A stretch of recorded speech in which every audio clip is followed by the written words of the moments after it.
Nah, kami guru dituntut untuk memahami model-model pembelajaran abad 21. Dan ini tantangan besar, karena ini hal baru, harus memahami tentang keterampilan apa saja di abad 21. Lalu model-model pembelajaran apa itu? Tadi dibilang bagaimana digital, termasuk itu. Kita ngomong digitalisasi pembelajaran sekarang.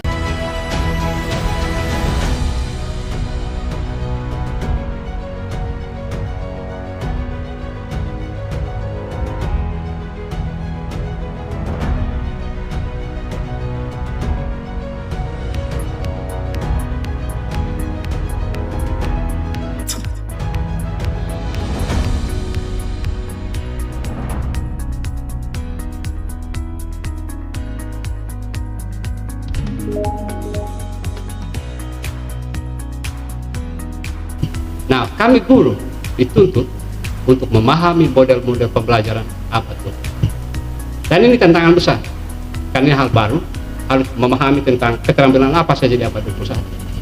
Lalu model-model pembelajaran apa itu? Tadi dibilang bagaimana digital, termasuk itu. Kita ngomong digitalisasi pembelajaran sekarang, transformasi digitalisasi pembelajaran. Ya, omong ini kan omong literasi IT, ya, literasi teknologi informasi dan komunikasi. Dan guru sebagai seorang pembelajar sepanjang harus belajar secara mandiri tentang hal ini, atau berkolaborasi dengan orang-orang yang sudah paham tentang itu. Kita di sini belum terlalu menggembirakan terkait pembelajaran, itu membutuhkan, dan ini program kami ke depan, kami akan membenahi IT untuk meningkatkan kompetensi profesional dengan kompetensi pedagogi. Kalau kompetensi pedagogi ini kan omong tentang bagaimana seorang guru melaksanakan pembelajaran di kelas. Dia harus tahu persis seperti apa sih karakteristik peserta didik. Jadi misalnya gini, saya mempelajarkan tentang sesuatu, tidak semua anak itu kan sama dia pencara tangkap. Ada pembelajar lambat, sedang, dan cepat. Kita tidak bisa memperlakukan yang lambat dengan yang cepat, dan itu dibutuhkan kompetensi pedagogis dari seorang guru. Jadi apa itu? Lalu selain keterampilan itu tadi, omong tentang karakter. Tadi omong tentang keterampilan tadi, ada kasus misalnya pelecehan seksual oleh guru. Itu saya bilang tadi di luar kode etik seorang guru. Tapi karakter abad 21 inovasi ya. Saya kampanye tentang self direct. Kemampuan seseorang untuk memimpin diri sendiri. Ketika seseorang mampu memimpin diri, pastilah ada integritas, ada disiplin, ada kejujuran. Ketika seseorang tidak mempunyai kemampuan, kompetensi untuk self direct, memimpin diri sendirinya, mengelola diri sendiri, maka hal-hal seperti itu. Abad 21 yang pertama itu well-being the honest, ya, orang-orang bilang itu hal jujur. Itu yang paling pertama. Contoh, sekarang ini shopping online. Kita dulu ya pergi ke pasar jalan kaki ya, dari Meroboh ke Pasar Baru di sana. Sekarang ini kita tunggu pesan, tinggal pesan. Barang datang ke rumah. Shopping online. Tinggal bayar. Nah, sekarang pertanyaannya begini, gila apa sih Shopee mau Shopee atau apa mau platform digital shopping? Pertanyaan saya, kenapa mereka kiri? Dalam benak mereka bahwa orang di sana pasti akan bayar. Itu atas nama kejujuran. Kalaupun saya misalnya dia datang, saya tidak pernah pesan, kamu pulang-pulang, tidak ada perkara. Tapi kan orangnya akan dicatat. Semua nama kita sudah ada di Google. Distrust, orang tidak akan dipercaya sampai lamanya. Dia mau belanja di mana? Jangan percaya nona. Kejujuran itu sangat penting. Yang kedua, integritas, self direct, disiplin. Omong kosong ambil tanpa disiplin orang berhasil. Saya tidak setuju. Disiplin itu karakter yang sangat penting bagi seorang peserta didik. Orang yang kerja keras pasti dia berhasil. Yang santai-santai, kerang mereka kan kalau tidak buat podcast tidur tidak mungkin kah? Iya, Pak. Jadi saya omong apa istilahnya, vulgar saja. Kalaupun orang tidak setuju ya silakan kita berdiskusi itu. Tapi kejujuran, kedisiplinan. Saya bilang tadi, tidak ada yang sukses tanpa disiplin. Permisi, saya bisa menjadi seorang ketua PGRI sekarang. saya melalui proses disiplin. Misalnya begini Kak, orang undang saya pertemuan di PGRI, lalu saya tidak datang. Bagaimana mau jadi self directing seperti itu? Kan tidak mungkin. Lalu saya lulus sekolah, masih disiplin. Jarang yang bilang dia tidak sekolah, tapi dia berhasil. Yang benar saja lah. Kalaupun ada itu hanya mungkin kasus, tapi saya tidak percaya kalau orang bilang tanpa sekolah dia akan berhasil. Omong kosong. Ya, karena mereka sekarang bisa buat podcast dalam sederhana itu, tapi kan dampaknya kan sangat luar biasa. Itu karena sekolah, Pak. Tapi ingat, sekolah kita dari dulu ini kan, ya saya mau ceritakan mengapa untuk diganti dengan AKM oleh Kementerian Pendidikan, Menteri Nadiem Makarim. Berangkat dari sebuah gagasan itu Pak, hanya menekankan pada aspek pengetahuan yang ada di dalam kognisi seseorang, tapi aspek keterampilannya tidak ada. Keluar sekolah, ada sekolah tidak buat apa-apa. Sudah diajarkan bahasa Inggris, good morning, good afternoon, tapi begitu turis datang mereka lari. Ya kan? Kalau keren ke Labuan Batu, excuse me, can you show me the way to Batu Cermin, to Merombok, etc. Pasti apa lagi? Keren. Iya, iya kan? Jadi begitu. Jadi tidak ada situ yang apa orang khususnya lalu ada. Tidak bisa gitu dalam sebuah proses. Jadi karakter tadi ya, disiplin, kejujuran, tanggung jawab, inovasi. Nah kita omongin inovasi ini yang masih saya sendiri juga belum ini yang jadi kalau kayaknya orang sepertinya kalau yang inovasi ini membutuhkan generasi untuk melakukan kolaborasi dengan para guru-guru. Ya sekarang begini, supaya inovasi itu berjalan kreatif, dia harus kolaborasi. Maka pembelajaran di kelas itu harus membiasakan anak untuk bisa berkolaborasi. Ada teman yang lambat belajar dibantu oleh yang cepat belajar. Yang sedang ya bisa bergabung di antara keduanya. Kalau umpamanya di kelas Pak, anak-anak tidak pernah kita buat skenario pembelajaran dengan diskusi, bagaimana dia bisa? Ini kan hal pembiasaan. Oke, tadi saya bilang sekolah, tadi ya. Itu hanya menanamkan aspek, lalu dirubah menjadi AKM sekarang. AKM ini kan asesmen kompetensi minimal. Kompetensi minimal itu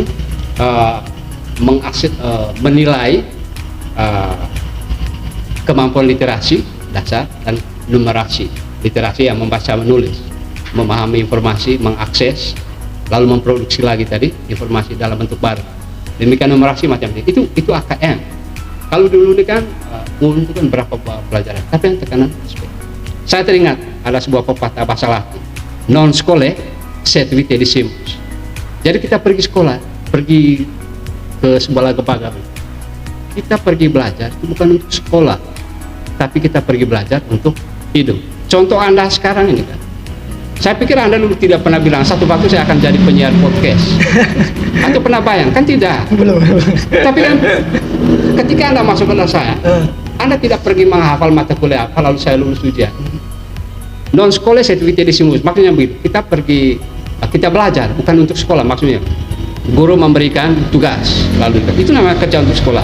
Pada tahun ketiga sekolah memberikan ujian negaramu. Itu namanya belajar untuk sekolah. Tapi belajar untuk hidup itu, selama proses ini sejumlah keterampilan itu ditanamkan. Bahwa konsep itu harus dapat, tapi lebih dari itu adalah keterampilan. Itu pepatah. Sudah lama orang Latin ngomong tentang non scholae sed vitae decimus. Dan itu yang saya senang dengan sistem pembelajaran sekarang. Dan itu akan membantu anak-anak lebih maju dan bisa hidup di abad ini. Jadi saya ulang, orang yang hidup dan mampu bertahan di abad ini, orang yang punya keterampilan ini kolaborasi. Saya sendiri juga permisi mempunyai kemampuan, katakan misalnya memberikan diskusi apa. Kalau saya tidak bergabung dengan orang ya saya mati lah ya. Tidak bisa. Jadi saya seorang guru harus mempunyai kemampuan berkolaborasi. Katakan saya belum melek teknologi. Saya harus belajar pada orang. Saya sendiri ya, saya sudah umur 53. Saya tidak malu Pak. Dan saya besok saya buat podcast sendiri. Saya menantang Kreng. Tapi Kreng harus mempelajari saya bagaimana cara membuatnya. boleh. Tidak, ini Ya. contoh kan. Tentu saya tidak akan mengambil area ini. Tapi ini yang saya omongin adalah sebuah bagaimana membangun kolaborasi dengan. Saya seorang guru yang sudah tua, tapi saya harus belajar. Setidak-tidaknya sedikit saja ya dari bisa mengisi data pribadi secara online. Itu omong tentang transformasi. Kemudian digitalisasi pembelajaran. Sekarang ini kan semua berbasis digital. Diharapkan kami guru ini bisa mengelola pembelajarannya secara digital sehingga orang bisa belajar di mana saja, kapan saja, dan dengan siapa saja. Itu kan konsep digitalisasi, transformasi digitalisasi pembelajaran. Belajar di mana saja, kapan saja, terus dengan siapa saja. Hanya dengan siapa saja. Karena begitu dia, oh ini dia punya link, saya buka, keluar. Tinggal ketik, langsung keluar. Itu kan konsep digitalisasi. Nah, kami guru ya harus ke sana. Kita di Manggarai Barat mungkin agak butuh waktu. Ada satu teman saya di bawah ini namanya Pak Syarifudin, guru di sana. Itu kapten guru belajar, pelatih untuk transformasi digitalisasi pembelajaran. Mungkin bisa keren satu waktu bisa undang dia. Sama-sama calon pengawas, tetangga keren di bawah sebelah bawah jalan. Dia guru di sana. Kalau dia sudah, saya tidak seperti dia punya kemampuan. Dia bisa. Sudah bisa. Mahir ya? Sudah mahir. Dia kan sekarang sebagai instruktur, kapten untuk Manggarai Barat, namanya kapten. Tapi saya sering belajar dengan mereka. Pak, bisa tidak tahu? Sudah, kita pulang itu kita tidak stop belajar secara luar biasa. Ya. Jadi itulah kondisi ya. Ya, kondisi guru sekarang. Dengan literasinya. Ya. Dengan tunjangannya. Ya.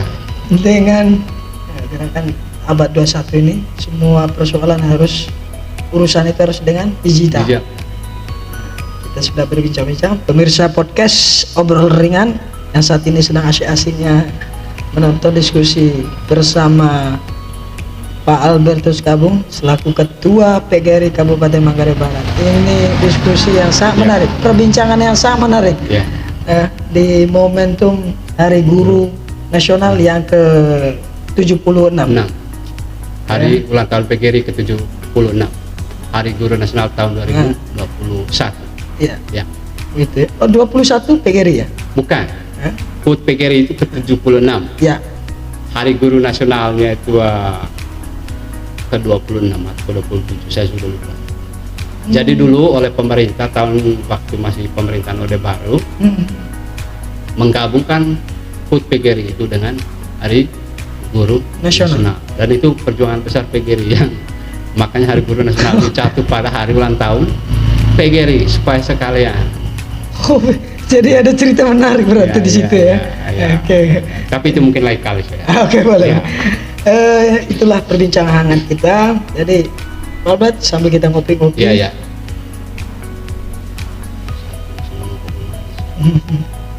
Oke, baik.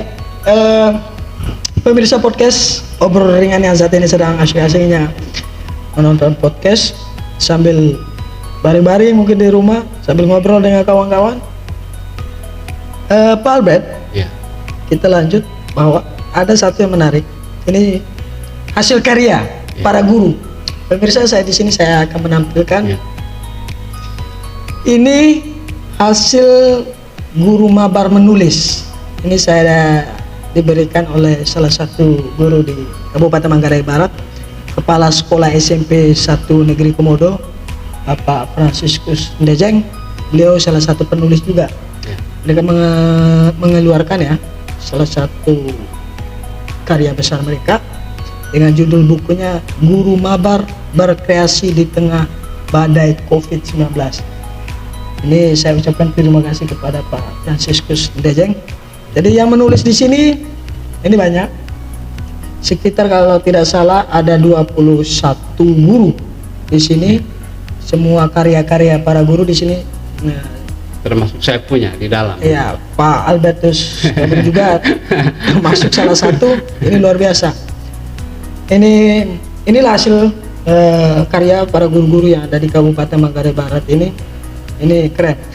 Tadi juga saya dapat informasi ada ada terbitan kedua, Pak Albert ya?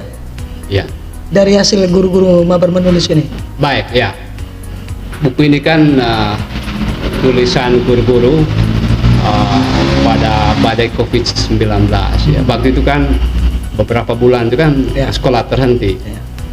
Dalam ketidakberdayaan itu guru masih berkreasi di tengah pandemi. Dengan literasi. Luar biasa. Ya, luar biasa. Di tengah pandemi dengan badai yang begitu besar. Tapi lalu guru masih berpikir ya. masih berpikir untuk menulis. Itulah karya besar mereka. Lalu yang kedua Rebang de Guru. Judulnya Rebang de Guru. Itu kan bahasa Manggarai Pak Albert ya. Itu kan suara guru ya. Suara guru. Ya, kumpulan tulis para guru di Manggarai Barat. Itu Ada berapa orang yang menulis di sana?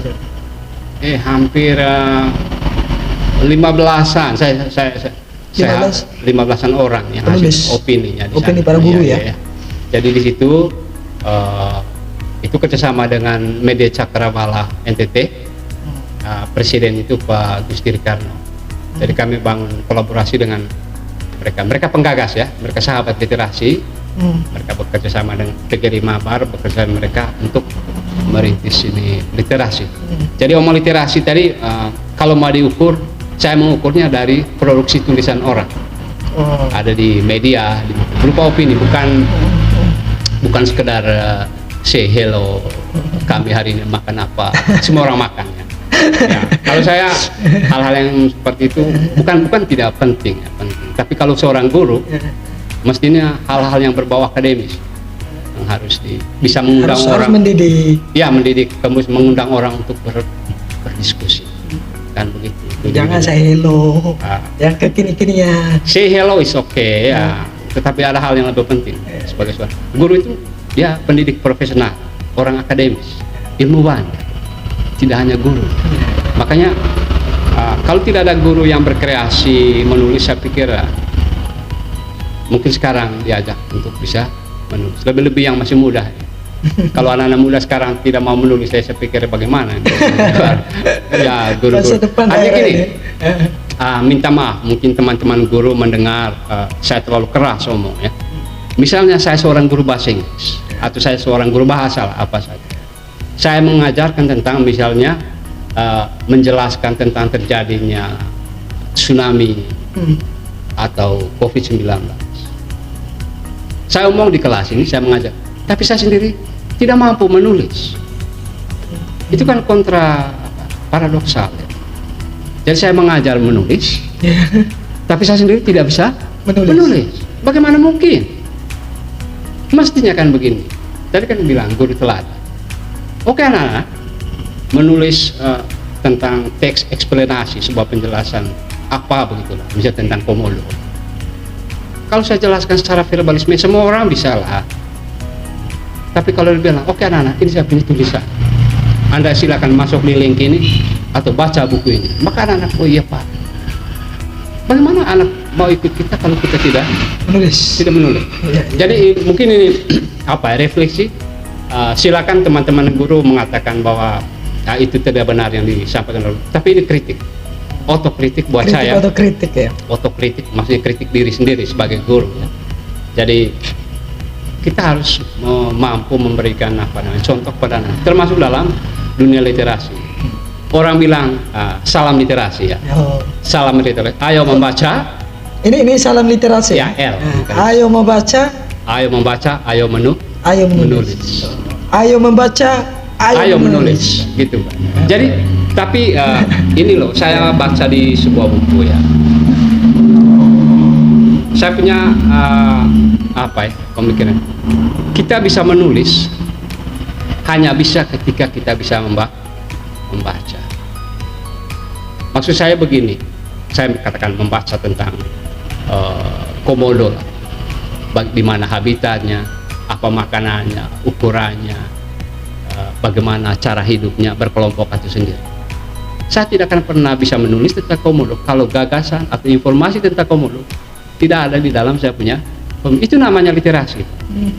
Jadi literasi ini kan mengakses informasi, kemudian mengelola informasi, kemudian mengkomunikasikan atau memproduksi. Itu hakikat sebuah literasi. Tapi kalau bilang salam literasi, ayo membaca, ayo menulis, tapi kita sendiri tidak membaca. Tapi jadi Unik lah.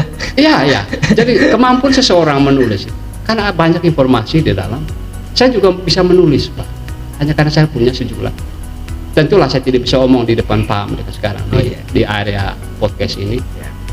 Apa yang saya ngomong kalau saya tidak ada apa-apa di dalam? Ya karena saya membaca. Karena saya membaca, maka ayo membaca itu sangat penting. Saya mau bilang begini, nah, manusia mati itu ketika dia tidak membaca. Iya. Kalau si Socrates bilang cognito ergo sum, ya, manusia mati dia ketika dia membaca. Raganya lah, tapi dia mati secara manusia ketika dia tidak membaca. Itu kalau Socrates bilang cognito ergo sum, saya berpikir maka saya ada. Berarti berpikir itu berarti manusia sudah tidak ada, termasuk kreatif dan inovatif. Mungkin itu orang bisa mengaktualisasi apa yang disampaikan oleh Socrates, cognito ergo sum tadi. Tapi kalau saya bilang manusia mati ketika dia tidak membaca, mungkin terlalu keras, tapi buat saya bukan. Ini sebuah supaya orang harus sehingga kalau bilang salam literasi, memang dia buat literasi, tapi salam literasi tangannya begini, tapi tidak buat, ya sama saja lah. Oke. Begitu keren, ya. Ngomong-ngomong ini nih Pak Albert. Ya. Dulu pada saat cetak buku Guru Mabar Berkreasi di Tengah Badai Ya. itu berapa eksemplar itu? Saya tidak tahu persis, yang saya dengar dari Ibu Yul, ya, Ibu Yul 100 itu cetakan pertama 100 eksemplar sebagai percobaan. Terus yang kedua minta maaf, omong tentang publishing ini kan mahal ya. Ya, mahal. Satu buku ini kan 50.000. Jadi saya ulang, kami guru tidak punya uang. Itu dananya dari mana itu cetak buku ini? Tidak, maksud saya seorang guru untuk mempublish buku misalnya katakan 500 eksemplar dengan harga 50.000. Saya harus mengeluarkan 25 juta. Gaji saya setahun tidak sampai segitu. Tidak, ini supaya iya. dapat informasi juga bahwa ini kemarin cetakan ini dananya dari ada sumbangan atau bagaimana? Atau dari PGRI sendiri? Tidak. Ini self finance, ya, swadaya pribadi. Lalu kemudian teman kemarin kan mereka jual, lalu mereka dapat modal, lalu cetak lagi yang kedua. Dua kali cetak berarti. Cetak pertama 100. Ya. Mungkin ada sih sumbangan dari secara pribadi saya tidak tahu persis. Mungkin itu kalau pertanyaan itu ditujukan kepada Ibu Yul, Presiden Guru Mabar Menulis, Presiden GMM, Gerakan Mabar Menulis. Itu Presiden dari Ibu Yuliana Tati Haryati. Berarti yang judul kedua sudah dicetak. Yang Rebeng Guru. Rebeng sudah dicetak. Itu kan produksi tahun lalu, Pak. 2000. Lalu jurnal PGRI Manggarai Barat itu kan setiap 2 kali setahun. 2 kali setahun. Itu tepatnya bulan berapa? Biasanya Juni sudah keluar dan sama Desember. Enggak, sampai Oktober. Jadi gini. Juni. Jurnal ini untuk membantu teman-teman untuk naik pangkat. Karena untuk naik pangkat salah satu syarat mulanya punya publikasi. Jadi omong tentang literasi, omongnya ke publikasi. Jadi saya omong tadi literasi agak keras mungkin ya, karena tadi berdampak kepada salah satu syarat kenaikan pangkat. Dituntut ya. Aturannya begitu. Harus ada publikasi ilmiah. Nah, orang yang sudah tulis itu kan dia sudah bisa naik pangkat. Dengan nilai 2 dari tingkat golongan. Golongan. Nah, iya betul, naik golongan. Misalnya saya harus naik ke 4C misalnya. Pak Albert sendiri sekarang golongan 4B. 4B. Masih berjuang. Doakan mungkin tahun ini bulan Desember saya sudah bisa punya buku cetak. Saya minta teman-teman di sini bisa beli samping buku. Oh, boleh. Tapi saya buku itu tesis S2 saya dulu tentang legenda Danau Sanongwang, kajian linguistik kebudayaan, perspektif studi linguistik kebudayaan. S2 ya? Iya, saya tesis S2 baru. tesis S2, tapi ada beberapa teman yang mendorong saya supaya publis sebagai buku. Sudah sedang sementara proses dengan teman di Cakrawala lagi edit. Saya baru kirim tadi hasil editan saya, bikin layout kan mereka ya. Layout. Jadi saya punya mimpi karya besar saya tahun ini, karya besar yang buku itu bisa jadi dipublish. Jadi kalau itu berapa eksemplar yang mau dicetak rencana? Tergantung kondisi keuangannya. Saya rencana mungkin 100 sampai 200 Eksemplar ya. eksemplar. Itu cetakan pertama. Kalau masih banyak permintaan. Tapi ini masih omong kantor ya, omong kosong itu. Tidak, ini namanya cita-cita ini. Iya, cita-cita ya. Semoga Tuhan menjabah semua Ya, keinginan amin, kita kan. amin, amin. Ya. Oke, pemirsa podcast Obrol Ringan dimanapun Anda berada dan saat ini sedang asyik-asyiknya nonton Obrol Ringan ini sambil ngopi, sambil makan snack atau apapun bentuknya pemirsa podcast saat sedang beraktivitas. Jadi kita pada saat ini sudah berbincang banyak sekali ya. Ini mungkin hampir 1 atau 2 jam sudah kita berbincang-bincang dengan Pak Albert Kabung selaku Ketua PGRI Kabupaten Manggarai Barat.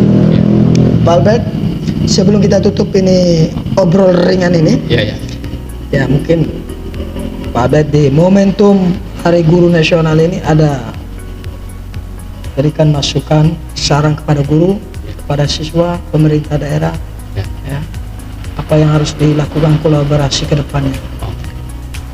Baik, terima kasih. Selamat malam Bapak Ibu, rekan-rekan guru di seluruh pelosok Manggarai Barat. Pertama, saya mengucapkan selamat Hari Ulang Tahun PGRI ke-76 dan Hari Guru Nasional tahun 2021. Perayaan tahun ini bagi saya sangat bermakna. Mengapa bermakna? Kita 2 tahun tidak bisa buat apa-apa karena pandemi COVID-19, tapi tahun ini puji Tuhan, alhamdulillah kita bisa melakukan perayaan itu meskipun dalam keadaan terbatas karena kita harus menjaga kesehatan.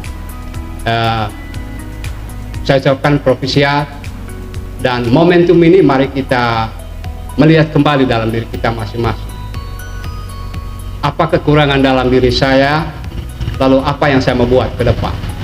Saya mengajak teman-teman untuk selalu meningkatkan kompetensi profesional, kompetensi pedagog, kemudian harus memahami filosofi pendidikan abad 21 yang harus kita berikan kepada anak-anak kita tentang 4 keterampilan: critical thinking, berpikir kritis, kreatif, berkreasi, kolaboratif, kolaborasi, komunikatif.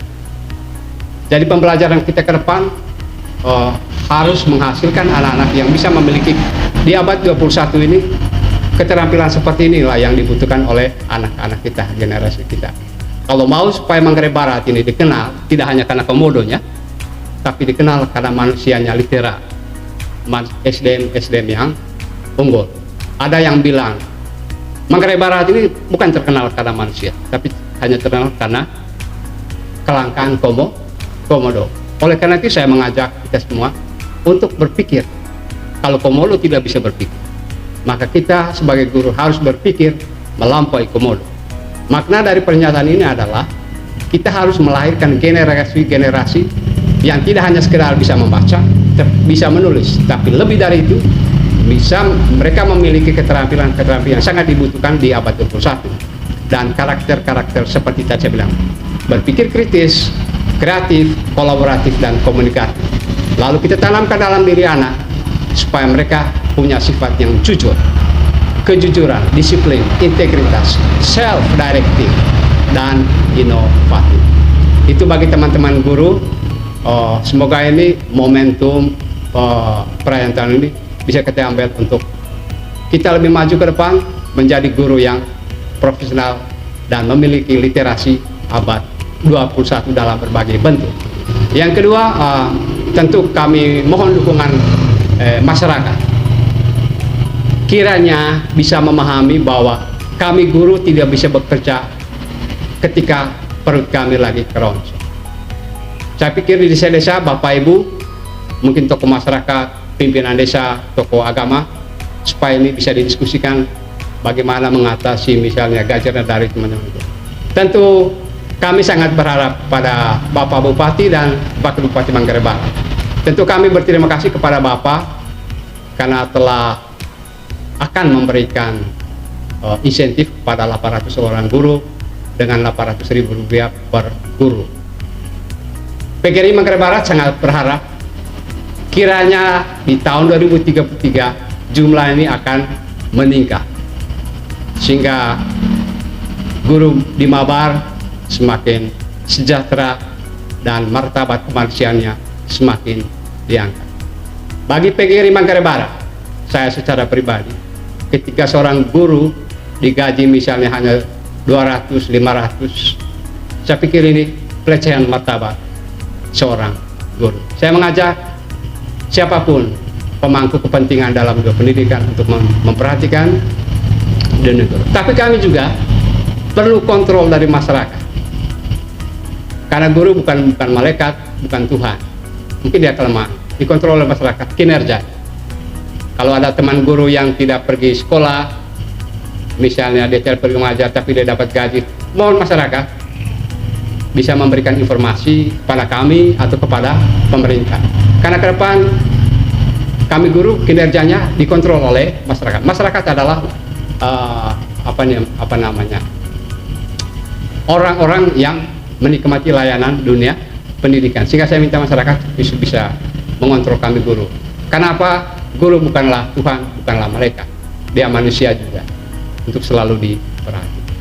Saya pikir itu saja yang saya bisa sampaikan, dan saya mengucapkan terima kasih kesempatan emas ini saya diundang di podcast obrol ringan di Flores Kreatif.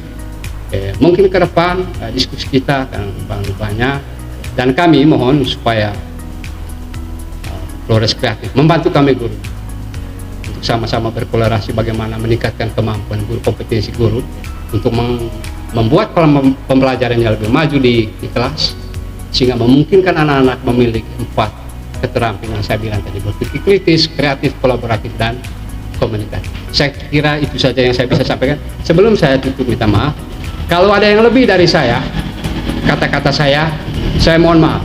Jauh di Manggarai, one wise laud, one lesu sale. Orang Latin bilang errare humanum est, tiada gading yang tiada retak. Seorang Albertus adalah seorang manusia punya sisi kelemahan. Saya mohon maaf. Kalaupun ada kelebihan dalam pembicaraan kita malam ini, itu kelebihan Bapak Ibu sebagai pemirsa di rumah. Saya pikir itu yang saya bisa sampaikan. Oke. Pemirsa podcast obrol ringan ini luar biasa ya. Saya berbincang-bincang dengan beliau, begitu banyak masukan, saran dan berbagai bentuk kebutuhan para guru-guru yang ada di Manggarai Barat, dan perjuangannya juga lewat Persatuan Guru Republik Indonesia Kabupaten Manggarai Barat. Jadi Pak Albert, terima kasih sudah menghadiri undangan media di podcast obrol ringan di Media Polaris Kreatif. Jadi semoga Pak Albert selalu sehat. Amin. Amin. Para guru-guru yang ada di Kabupaten Manggarai Barat dan Indonesia bahkan secara umumnya selalu sehat. Amin. Amin. Semoga kesejahteraan dan juga kesehatan semuanya berjalan dengan baik semua. Amin. Amin. Sebelum kita tutup Pak Albert, mungkin kita buat yel-yel. Ya. Yel-yel PGRI. Ya. Selamat hari ulang tahun PGRI ke-76 dan Hari Guru Nasional tahun 2021. Hidup guru, hidup PGRI, solidaritas, yes.